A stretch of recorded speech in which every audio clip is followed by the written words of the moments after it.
नमस्कार, मैं हूं आशीष चित्रांशी और आप देख रहे हैं the news launcher. Hot topic with Hemant Atri. ले आइए स्क्रीन पर हेमंत जी को फटाफट।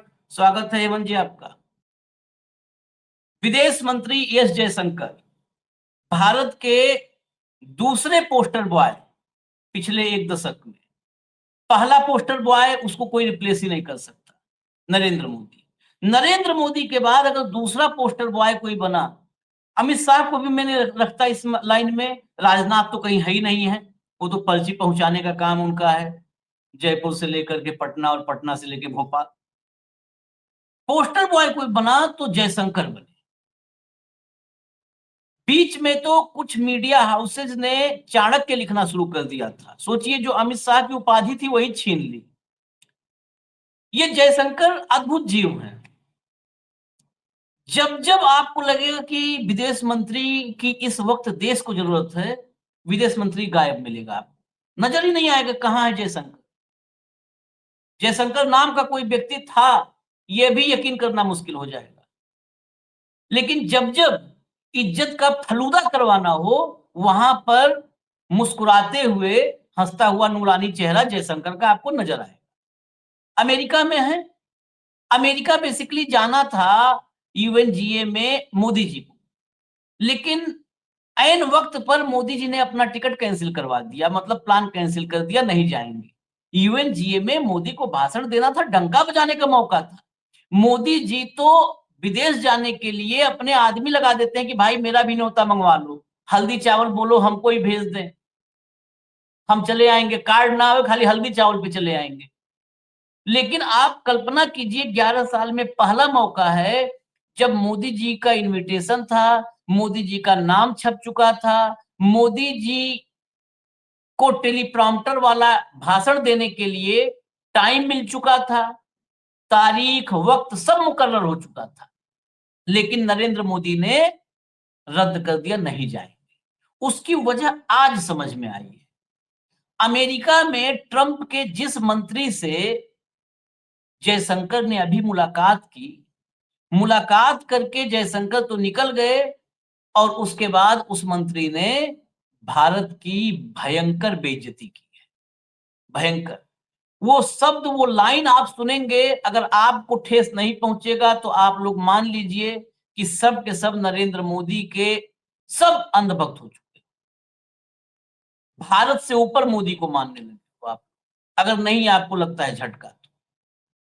अगर मान लीजिए हेमंत जी बैठे हैं और हेमंत जी कहें कि मैं यहीं पर शो में कहें कि मैं आशीष जी को सजा नहीं देना चाहता था, या हम कहते हैं हेमंत जी को मैं सजा नहीं देना चाहता, लेकिन ये गलती कर रहे हैं, तो बिल्कुल साफ यहां पर दो संप्रभु व्यक्ति बैठे हैं अपने आप में, वो हेमंत अत्री जी और आशीष चित्रांशी। न मेरी कोई औकात है कि मैं हेमंत जी को सजा देना चाहूं, वो चाहत रखना भी मेरे लिए गुनाह है। मैं कौन हूं? हुआ आशीष चित्रांशी कि वो हेमंत अत्री को सजा देगा।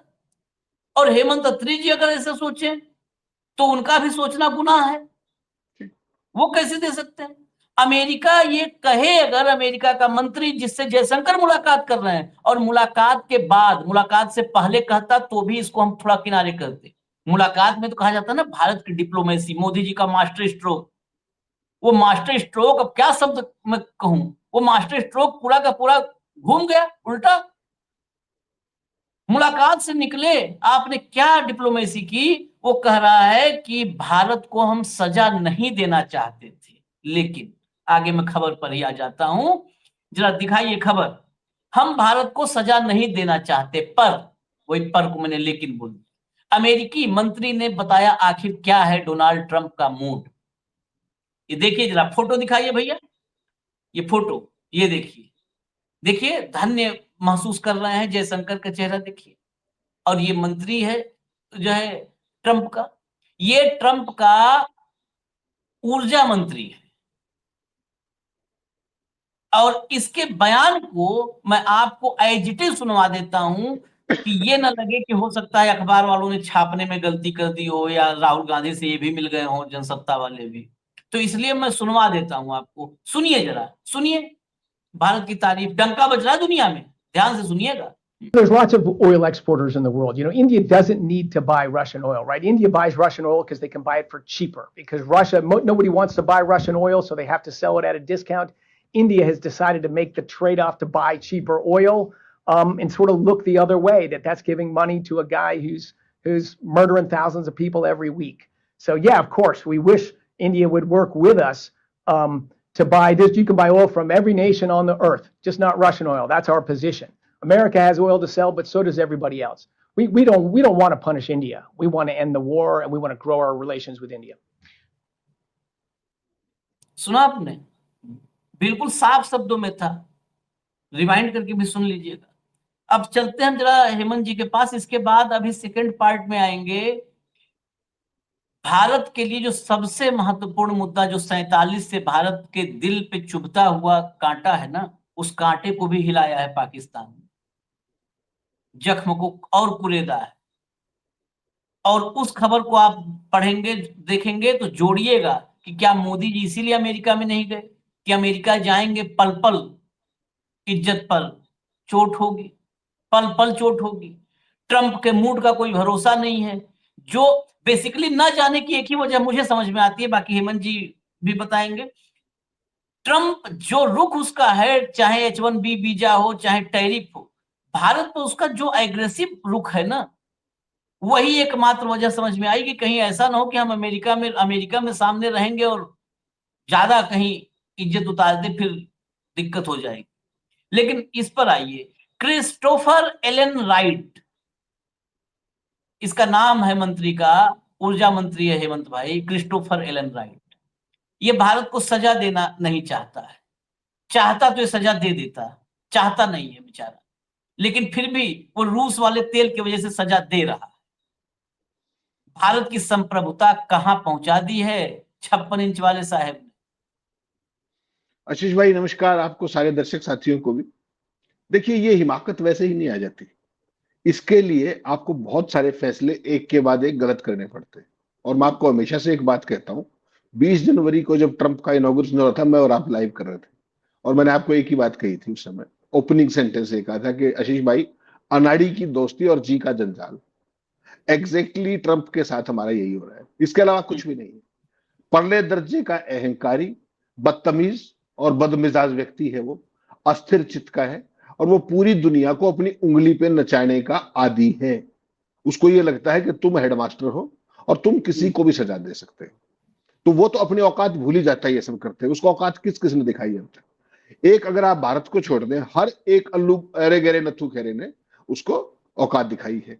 और मतलब आप देखिए, कहां अमेरिका है, कहां भारत जैसे देश को सजा देने की बात है, कहां चाइना के साथ तमाम इश्यूज है, कहां रशिया के साथ तमाम इश्यूज है, और कहां नेतन्याहू जैसा एक छोटे से देश का मुल्क का प्रधानमंत्री कितने दिन से ट्रंप की बात मान करके सीज फायर नहीं कर रहा है गजा के अंदर। उसको दे लो ना सजा, उसको सजा का जिक्र नहीं। उस आदमी ने लाखों लोग, लाखों बच्चे भूखे मार दिए गजा के अंदर। वो तो बेचारे हमास के मेंबर्स नहीं, उनके साथ जो कुछ उस भाई ने किया है वहां पर। अब यूएनजीए में जो उसने भाषण दिया, सब कुछ दिया, और सजा देने की बात भारत को हो रही है। ये कमाल देखिए आप। क्यों? क्योंकि भारत जो है रूस से तेल खरीदता है। हम एक सॉवरेन कंट्री, हम किससे क्या खरीदेंगे, किस कीमत पर खरीदेंगे? बाय द वे, ये कौन है बताने वाले हमें? Who are they? वो इसलिए बता पा रहे हैं क्योंकि आप सुन पा रहे हैं। अगर आप 2 लाइन में, आपको याद है जब शुरू में ट्रंप ने धमकी दी अपने शी जिनपिंग को, तो उन्होंने क्या कहा था कि अपनी जुबान पर कंट्रोल रखें और जो लड़ाई करनी है लड़ने हम तैयार हैं। उसके बाद अगर शी जिनपिंग के बारे में एक शब्द बोला हो, दुर्भाग्य इस बात का है कि जो आपके जो फर्जी 56 इंची डग्गापति हैं, उनकी ना तो टैरिफ पे निकलता है मुंह से एक शब्द, ना उनके मुंह से ट्रंप निकलता है, ना अमेरिका निकलता है। केवल सारी फर्जीवाड़े की सारी चीजें चलती है। आपने कल यूएनजीए में ट्रंप का भाषण सुना होगा, परसों रात को। उन्होंने सरेआम क्या कहा, ओपनली। मैं इस बात को बड़ा बारीकी पे आऊंगा अगर दर्शक समझेंगे, समझना चाहेंगे। ट्रंप ने कल क्या स्वीकार किया था परसों रात को, कि चीन और यूरोप रूस के साथ तेल के बड़े आयातक हैं, गैस के भी बड़े आयातक हैं। ये उन्होंने कहा ना, मैंने आपने तो नहीं कहा। यूरोप और चीन दोनों। फिर भी उन्होंने केवल भारत को सजा देने का फैसला किया। और जो 50% टैरिफ होता है, आशीष भाई माफ कीजिएगा, आपके शब्द अलग हो सकते हैं, मेरे अलग हो सकते हैं, लेकिन आइसोलेट करके अगर आप सिर्फ मेरे खिलाफ कोई एक्शन लें तो उसको सजा ही कहा जाता है। अगर वही चीज 5 लोग कर रहे हैं और केवल मेरे ऊपर एक्शन होता है तो इसका मतलब सजा है और आपकी विशेष मोहब्बत है मेरे प्रति, ये साफ है। ट्रंप अपने मुंह से यूएन जनरल असेंबली की मीटिंग में ये कह रहे हैं कि रशिया से तेल कौन खरीद रहा है, चाइना, और यूरोप अपने ही खिलाफ लड़ाई को फ्यूल कर रहा है पैसे के हिसाब से, ये कहा उन्होंने। उसके बावजूद सजा केवल भारत को, और जो ये जितने भी खरीदार है, चाइना की पूंछ उखाड़ लिया आपने। आपने क्या कर लिया यूरोप का? कुछ नहीं कर लिया। वो केवल भारत को ही निशाना मान रहे हैं। और हैरानी की बात यह है कि भारत के साथ जो कुछ ये हो रहा है, ना तो इसमें मोदी बोलते, ना उनकी सरकार का कोई तोपची बोलता, और बेशर्मी की हद देखिए, आपका कोई पोमेरियन मीडिया भी नहीं बोलता इसके ऊपर, कोई बोल ही नहीं रहा। पूरे देश की अर्थव्यवस्था को चौपट करने का। देखिए, एक बात आपको बारीकी से देखनी पड़ेगी आशीष भाई, जो भारत का मैन्युफैक्चरिंग सेक्टर था उसको तो बर्बाद किसने किया? चाइना ने। जिस दिन से मोदी आए हैं, आयात डबल से कहीं ज्यादा हो गया। और जो भारत का सर्विस सेक्टर है, उसकी निश्चित गारंटी तबाही की कौन कर रहा है? ट्रंप। सर्विस सेक्टर में ये सारे का सारा जो अपने, ये बात भारत को समझ में नहीं आ रही। मोदी एक शब्द नहीं बोल रहे, जयशंकर एक शब्द नहीं बोल रहे, फजूल में दुनिया में धक्के खा खा के फर्जी खबरें प्लांट करके लूट का उत्सव, कभी झूठ का उत्सव, यही सब चल रहा है आपके। इसके अलावा तो कुछ नहीं। कभी प्रचार का उत्सव, इसके अलावा कुछ चल रहा हो तो मुझे बता दीजिए आप। जो ट्रंप ने किया है भारत के साथ, वो किसी और देश के साथ क्यों नहीं किया? मुझे केवल एक चीज समझा दीजिए, क्यों नहीं किया चाइना के साथ? चाइना तो उनका सबसे बड़ा कंपिटिटर है, और दैट वे अगर आप देखें तो उनका शत्रु राष्ट्र भी है एक तरीके का, सामरिक एक तरीके का चुनौती। भारत के साथ तो ऐसा नहीं, उनके ऊपर तो 30%। और भारत को सारा ट्रंप कैबिनेट क्या कह रहा है? हम स्ट्रेटेजिक पार्टनर हैं, हमारे भारत के साथ बहुत अच्छे संबंध है, हमारा ये है, हमारा वो है, और 50% टैरिफ हमारे ऊपर। जो चीन के ऊपर भी नहीं है, वो भारत के ऊपर है, चल रहा है। और जो ट्रंप 2 लाइन बोल देता है जन्मदिन से पहले दिन, देश जाए भाड़ में, मोदी और उनकी पूरी भक्त से ना ट्वीट पे ट्वीट, ट्वीट पे ट्वीट, और what kind of nationalism it is. अरे यार आशीष भाई, एक व्यक्ति हो गए आप किसी पद पर यार, सोबत आप देश से बड़े हो गए, देश के हितों से बड़े हो गए, देश के लाखों रोजगारों से बड़े हो गए, कितनी और बेइज्जती कराएंगे आप?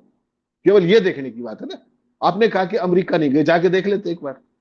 वो इस किस्म का बदतमीज और बेहुदा आदमी है, वो बड़ी यूएनजी में जुलूस निकाल देता। कहा नहीं उसने 50वीं बार? यूएनजी में 50वीं बार उसने कहा कि नहीं कहा संयुक्त राष्ट्र आम सभा में कि मैंने भारत पाकिस्तान का युद्ध रुकवाया? कर ले, ये जवाब दे देते उसका? है ही मत इतनी। क्या करते वहां जाके? वहां वो बिठा रखा है एक चरमनिरपेक्ष आदमी, ही करके आ जाएगा, कोई खास बात? He is a diplomatic disaster. और माफ कीजिएगा, मोदी जी जब से ट्रंप आए हैं, उन्होंने कितनी बार ट्रंप का नाम लिया है व्हाइट हाउस से वापस आने के बाद?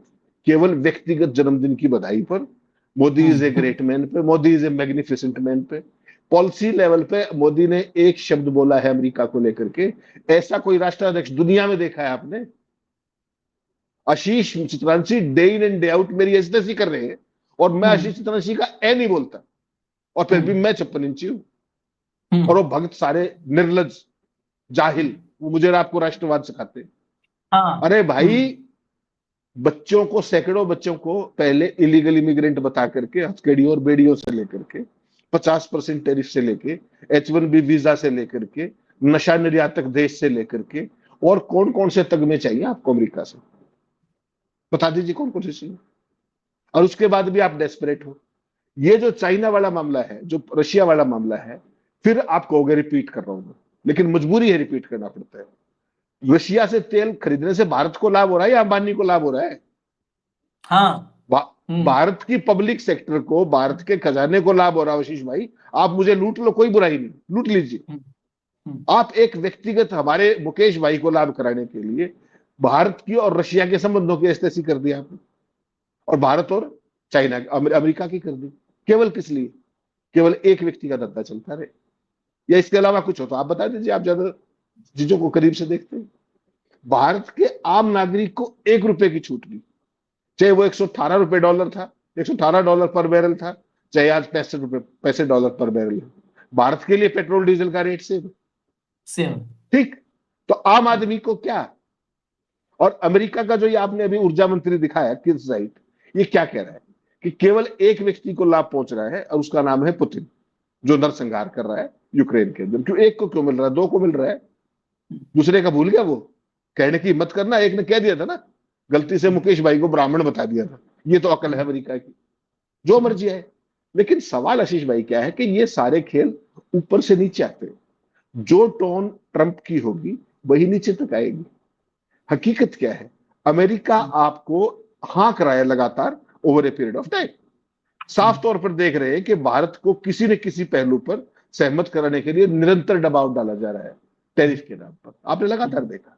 लेकिन ऐसा नहीं है कि हमारे पास पर्याप्त दबाव के कारण, हमारे पास बहुत चीजें हैं, लेकिन हमारी हिम्मत और औकात नहीं है, ये असलियत है।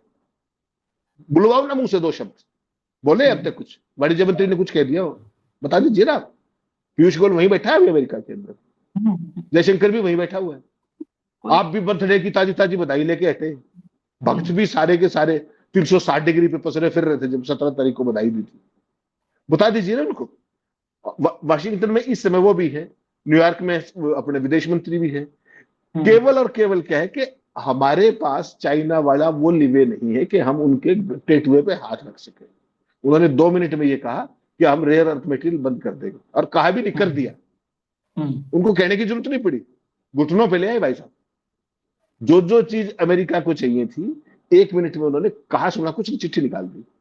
अमेरिका ने उनके ऊपर टैरिफ ठोका, शुरुआत वहां से की थी, देखा आपने कुछ बोले बिना 1 घंटे के बाद वही चिट्ठी उन्होंने निकाल दी। आ जाओ, है आपके अंदर इतनी मजाल है? आपका जो राष्ट्रवाद जो आपके वहां अमेरिका में मोदी मोदी लगाते थे, जब वो बेइज्जती कर रहे हैं H1B पे, बुला लो सारों को और दे दो उनको रोजगारी। 3.25 लाख की तो बात है, 3,20,000 बच्चे तो हैं।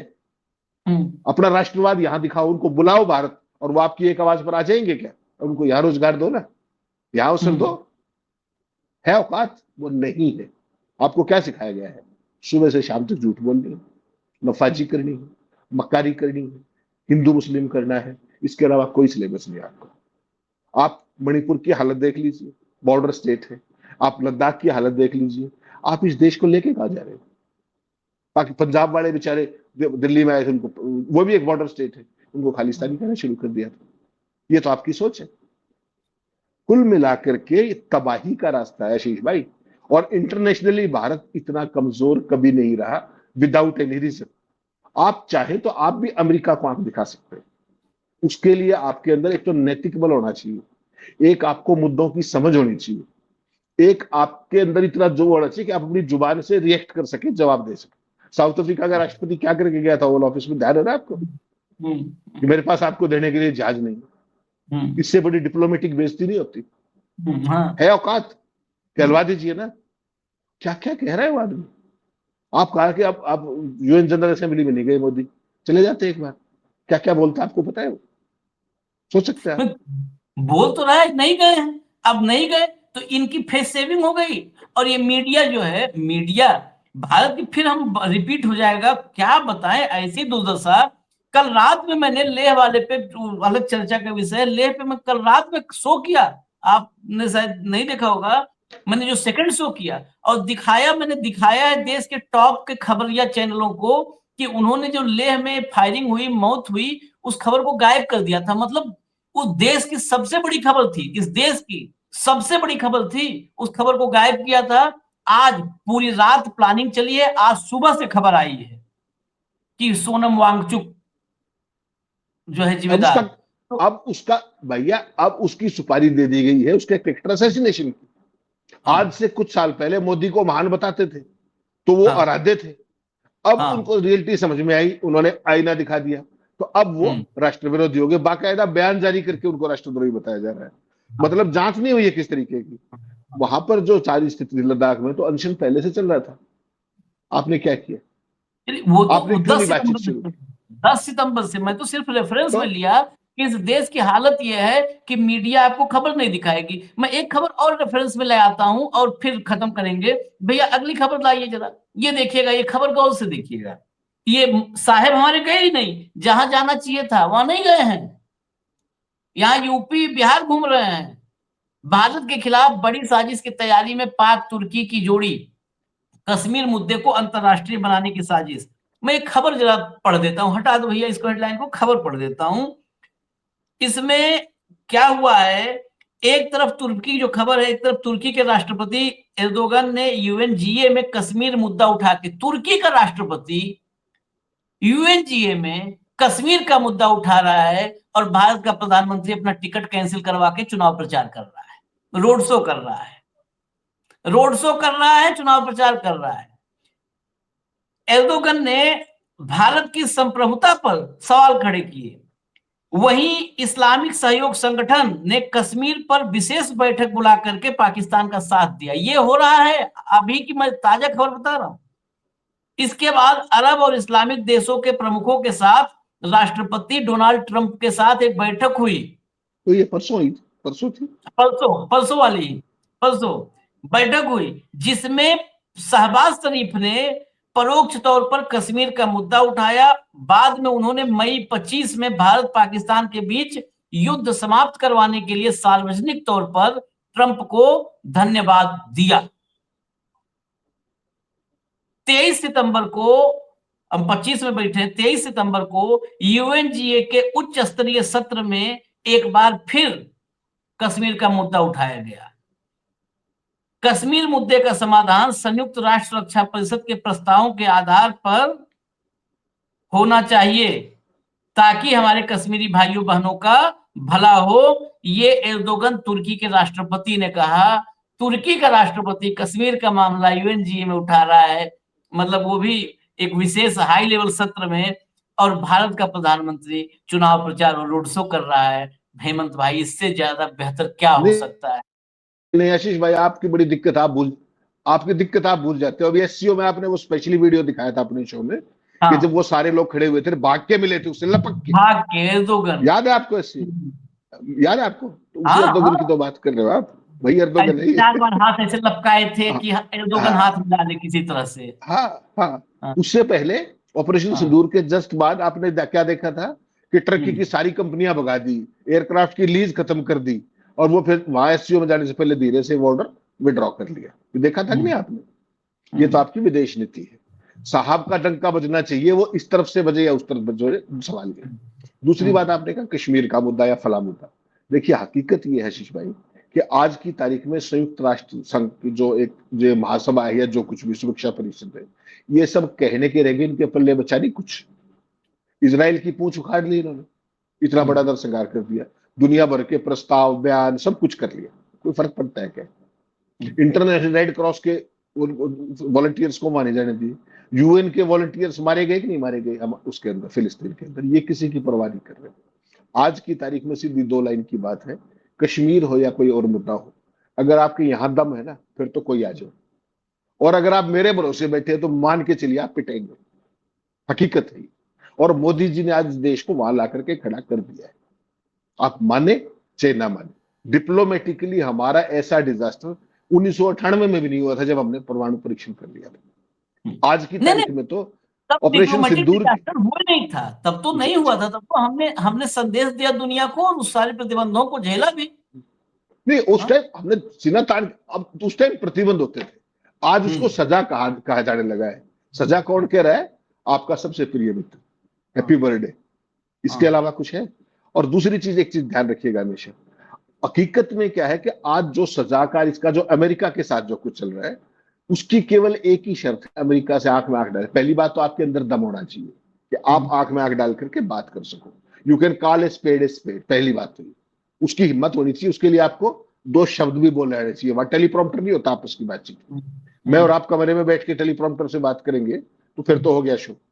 पहली बात तो ये। दूसरा ये है कि हमारे पास तमाम ऐसे रास्ते होने चाहिए, हमारे पास ऐसा मोनोपोलिस्टिक प्रोडक्शन होना चाहिए, कई रास्ते ऐसे जब हम रुकावटों से बच सकते हैं जो अमेरिका हमारे साथ कर रहा है टैरिफ के नाम पर। ये अब बिल्कुल साफ कहा जा रहा है कि ये जो कुछ भी आप देख रहे हैं ये उतना नहीं, ये उससे ज्यादा है।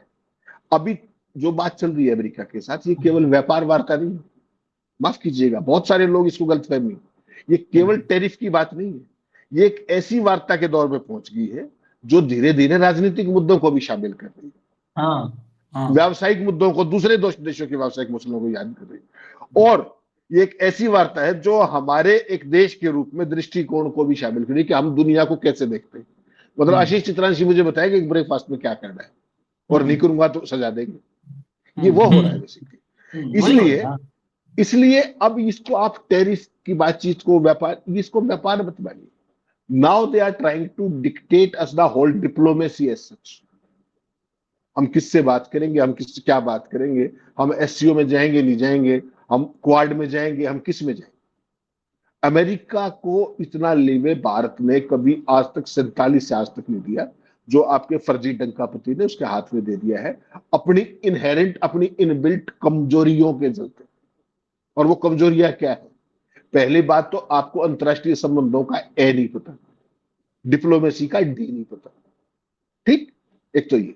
दूसरा, आप अक्षर अंग्रेजी का बोल नहीं पाते, हिंदी का है वो नहीं समझ पाता सामने वाला, ठीक।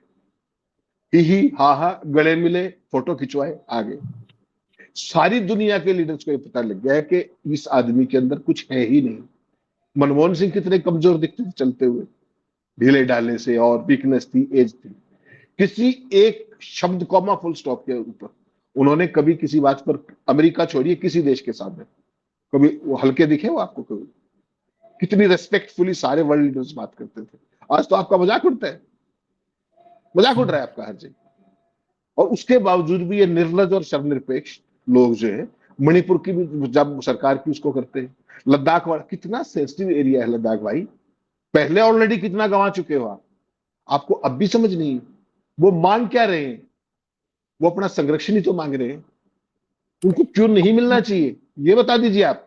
हेमंत राय केवल कुछ आपकी नहीं। धर्म की राजनीति, केवल आपकी जो आपको 100 साल से सिखाया गया हिंदू मुस्लिम, आप यार इतने इंपॉर्टेंट एरियाज, मणिपुर जैसे एरियाज, आप ये सारा लद्दाख वाला एरिया, आप इसको ऐसे कैसे कर सकते हो? कोई कुछ है नहीं, पूछने वाला? अभी जाने दीजिए। जाते जाते ना अखंड भारत का नक्शा लगाते हैं ना ये सब। जब दक्षिणा कार्यक्रम लेना होता है, गुरुदक्षिणा कार्यक्रम करते हैं, लिफाफे में पैसा जब आता है संघ का, गुरुदक्षिणा का कार्यक्रम है, और शाखा में जब लगाते हैं ना नक्शा अखंड भारत का, ये जाते जाते देखिए कितना खोखला करके जाएंगे भारत को। ये जो एक एक इलाके हैं जिनमें रोज से खोखले ही हो रहे हैं, हमारे आशीष राष्ट्र भाई, शक्ति हमारी घट रही है। आशीष भाई, भारत एक देश के साथ साथ पूरी दुनिया के सामने एक कंसेप्ट है हाँ, कि सभी धर्मों के लोग किस तरीके से, एक तहजीब का नाम भारत था, और उस तहजीब को नष्ट भ्रष्ट करके आप क्या बनाना चाह रहे हैं? केवल ये कि आपको वोट मिलते रहे, मुसलमानों का भय बेच के। कभी आप बस घुसपैठी, कल हैरान था मैं, कभी घुसपैठियों का नाम ले दिया। कल मैं हैरान था, जो उत्तराखंड के अंदर जो आंदोलन हुआ बच्चों का पेपर लीक का, आपको पता है वहां के श्रीमान जो ओजस्वी ऐसा ही एक बैठा है वहां भी, उसने क्या कहा? सोच करके पेपर देखिएगा। उन्होंने कहा पेपर जिहाद, मुख्यमंत्री आप है और पेपर जिहाद मैं कर गया, और फिर भी आप मुख्यमंत्री, प्रधानमंत्री आप हैं, घुसपैठ अपने क्या नाम, गृह मंत्री सरदार पटेल है, रक्षा मंत्री निंदानाथ है, देश में घुसपैठी आ गए और वो फिर भी कुर्सी में तीनों। ये कभी सुना आपने? कुर्सी अपनी के ही लिए ही नाकामी तो पे सब हो वोट रहा मांग रहा, है। अपनी कुर्सी के नाकामी पे लिए ही वोट। तो सब। आशीष ये भाई, अपनी नाकामी पे वोट।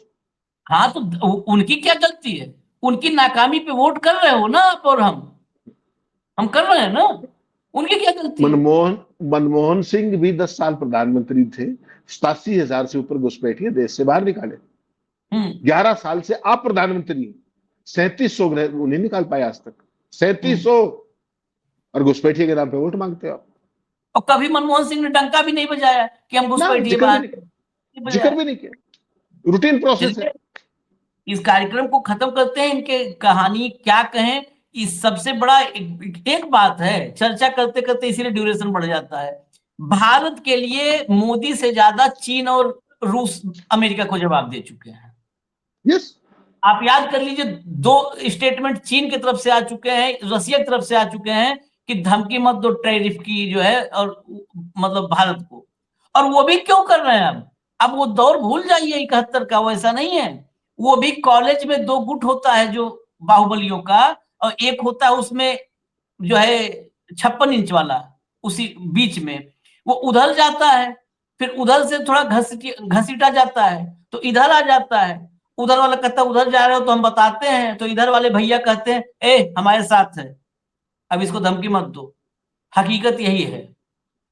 आशीष भाई, ऐसा नहीं दिल्ली चीन और में रूस बड़ा। दिल, हाँ, दिल्ली में चाइना का राजदूत जो है हमारे यहाँ, उसने आपके प्रिय गौतम भाई के फाउंडेशन के कार्यक्रम में क्या कहा पता है आपको?